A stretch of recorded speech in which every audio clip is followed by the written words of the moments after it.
বিশ্বের যখন শিক্ষা, জ্ঞান, বিজ্ঞান, প্রতিরক্ষা, রোবোটিক সায়েন্স, আর্টিফিশিয়াল ইন্টেলিজেন্সে উন্নতি হচ্ছে, আমরা তখন মানদাতার আমলে অর্থাৎ ঔপনিবেশিক যুগে ফিরে যাচ্ছি।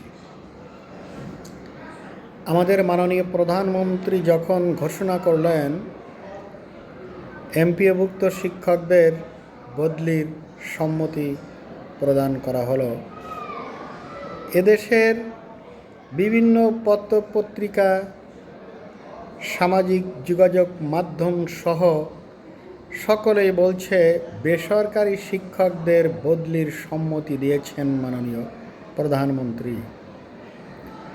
এখানে একজন গণতান্ত্রিকভাবে নির্বাচিত প্রধানমন্ত্রী বদলির সম্মতি দিয়েছেন, সেই সেন্টেন্সটা সকলেই সুন্দরভাবে লেখা উচিত ছিল। কারণ বেসরকারি শিক্ষকদের দিয়েছে মানে বিভিন্ন কোম্পানির শিক্ষক, আকিস কোম্পানির প্রতিষ্ঠানের শিক্ষক, কিন্ডারগার্টেন, প্রাইভেট স্কুল কলেজের দেন নাই, এটা দিয়েছেন এমপিওভুক্ত শিক্ষকদের জন্য। অর্থাৎ আমরা যারা এখনও এমপিওভুক্ত শিক্ষকদের বেসরকারি শিক্ষক বলি, তাদের উদ্দেশ্যে বলি ঔপনিবেশিক যুগে দুই প্রকার শিক্ষা প্রতিষ্ঠান ছিল, সরকারি এবং বেসরকারি। বেসরকারি শিক্ষা প্রতিষ্ঠান জমিদার, সমাজপতি এবং সাধারণ জনগণ মিলে ব্যক্তিগতভাবে তৈরি করত। এই ধারণা থেকে বেসরকারি শিক্ষক কথাটা এসেছে।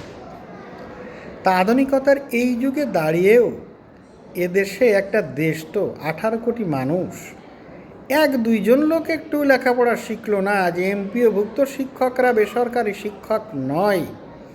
একজন মাননীয় প্রধানমন্ত্রীর ঘোষণাপত্র লিখছে বেসরকারি শিক্ষকদের। এটা অত্যন্ত দুঃখজনক।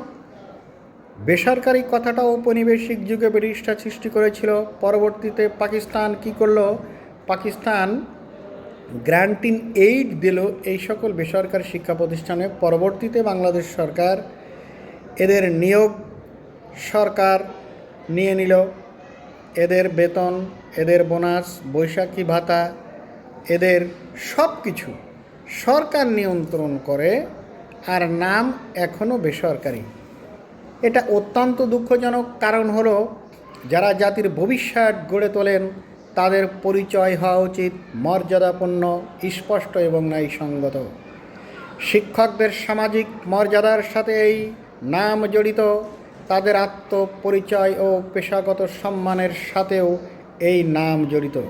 সেই জন্য আমি আশা করি বাংলাদেশের কোনো মানুষ এমপিওভুক্ত শিক্ষকদের আর ব্রিটিশ গোলামি এবং দালালি করার জন্য ঔপনিবেশিক যে বেসরকারি নাম দেওয়া হয়েছিল সেই নামে ডেকে নিজেদের মর্যাদা ক্ষুণ্ণ করবেন না এবং গুনাহে কবিরা করবেন না।